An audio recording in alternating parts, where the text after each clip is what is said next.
ममता के गढ़ में बीजेपी ने लहराया भगवा। विधानसभा चुनाव से पहले दर्ज की बड़ी जीत। बीजेपी ने टीएमसी का कर दिया क्लीन स्वीप। नंदीग्राम में ममता को हराकर किया खेल।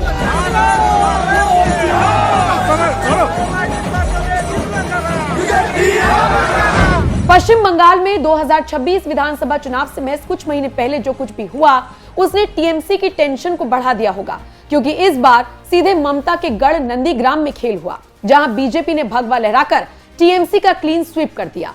ममता बनर्जी के राजनीतिक करियर की शुरुआत वाले इलाके नंदीग्राम में सहकारी समिति के चुनाव में बीजेपी ने प्रचंड जीत हासिल की। ऐसे में सवाल उठने लगा, क्या ममता के गढ़ में बीजेपी की जीत उसकी मजबूती का संकेत है? क्या ये जीत 2026 विधानसभा चुनाव में बीजेपी को फायदा देगी? तो चलिए फिर नंदीग्राम कोऑपरेटिव में बीजेपी की जीत के मायने समझने की कोशिश करते हैं। नंदीग्राम वो जगह जहां 2007 में भूमि अधिग्रहण विरोधी आंदोलन ने ममता बनर्जी को सत्ता की सीढ़ी चढ़ाई और 2020 तक ममता बनर्जी का परचम यहां से लहराता रहा। लेकिन 2021 के चुनाव में शुवेंदु अधिकारी ने ममता को नंदीग्राम से हराकर भाजपा का जो परचम लहराया वो वक्त के साथ मजबूत होता गया। ऐसे में अब एक बार फिर नंदीग्राम सुर्खियों में है, क्योंकि नंदीग्राम कोऑपरेटिव चुनाव में बीजेपी ने टीएमसी को पूरी तरह से घुटनों पर ला दिया। ममता के गढ़ में भगवा लहराया। बीजेपी ने क्लीन स्वीप करते हुए सभी 9 सीटें जीती। नंदीग्राम शुवेंदु अधिकारी की विधानसभा सीट है। 2021 में शुवेंदु अधिकारी ने ममता बनर्जी को यहां से हराया था। सहकारी चुनाव में जीत ग्रामीण स्तर पर बीजेपी की ताकत को दिखाता है। 2026 विधानसभा चुनाव से पहले भाजपा कार्यकर्ता का मनोबल बढ़ा है। ममता के गढ़ में कमल खिलना टीएमसी के लिए निश्चित तौर पर टेंशन वाली बात है। ये जीत सिर्फ एक सहकारी समिति की जीत नहीं है, बल्कि राजनीतिक संदेश भी है, क्योंकि नंदीग्राम हमेशा से बंगाल की राजनीति का केंद्र रहा है। ऐसे में सवाल अब यह है कि क्या यह जीत 2026 में बीजेपी को बड़ा फायदा देगी? तो यह समझने के लिए थोड़ा सा पीछे चलना होगा। याद कीजिए 2021 का विधानसभा चुनाव। नंदीग्राम सीट पर मुकाबला सीधा ममता बनर्जी बनाम शुवेंदु अधिकारी था। शुवेंदु ने ममता को मात देकर बीजेपी के बढ़ते जनाधार का संदेश बंगाल में पहुंचाया था। नंदीग्राम 2021 चुनाव परिणाम। शुवेंदु अधिकारी को 1,10,764 वोट मिले थे। ममता बनर्जी को 1,08,808 वोट मिले थे। शुवेंदु ने ममता को 1956 वोटों से हराया था। ये ममता की व्यक्तिगत हार थी। बाद में वो भवानीपुर से जीतकर सीएम बनी।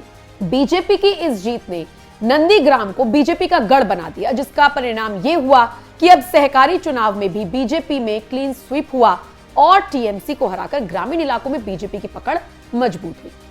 सहकारी समितियां किसानों, ग्रामीणों, अर्थव्यवस्था से जुड़ी हुई होती हैं और इसीलिए ये जीत बीजेपी को किसान वोट बैंक में मजबूती देगी। यही वजह है कि बीजेपी के कार्यकर्ता इस जीत के बाद उत्साहित हैं।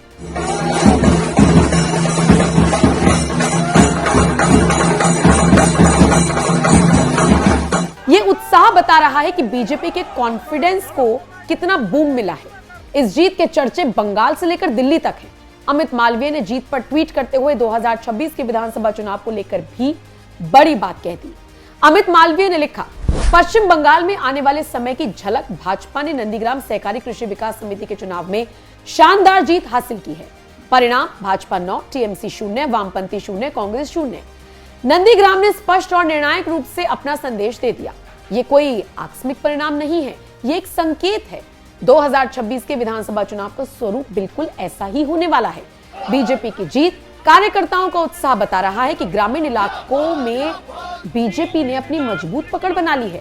ऐसे में विधानसभा चुनाव 2026 में बंगाल के 294 विधानसभा सीटों पर मुकाबला बहुत कड़ा हो सकता है, इंटरेस्टिंग हो सकता है।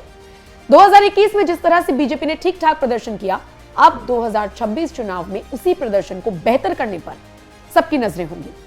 2021 में टीएमसी ने 215 सीटें जीती। बीजेपी को 2021 में 77 सीटें मिली। विश्लेषक मानते हैं कि ग्रामीण इलाकों में हार टीएमसी के लिए बड़ा झटका है। ग्रामीण सहकारी स्तर पर हार का मतलब जमीनी कार्यकर्ताओं में निराशा। दूसरी तरफ बीजेपी इसे प्रचार का हथियार बनाएगी और ममता के गढ़ में कमल खिला है, इसके सहारे विधानसभा चुनाव में माहौल बनाने की कोशिश करेगी। नंदीग्राम जैसी छोटी जीत बीजेपी को बंगाल में नया जोश देगी और दे भी रही है। तो देखना होगा कि बीजेपी की जीत का सिलसिला जारी रहेगा या फिर ममता बनर्जी कमबैक करेंगी।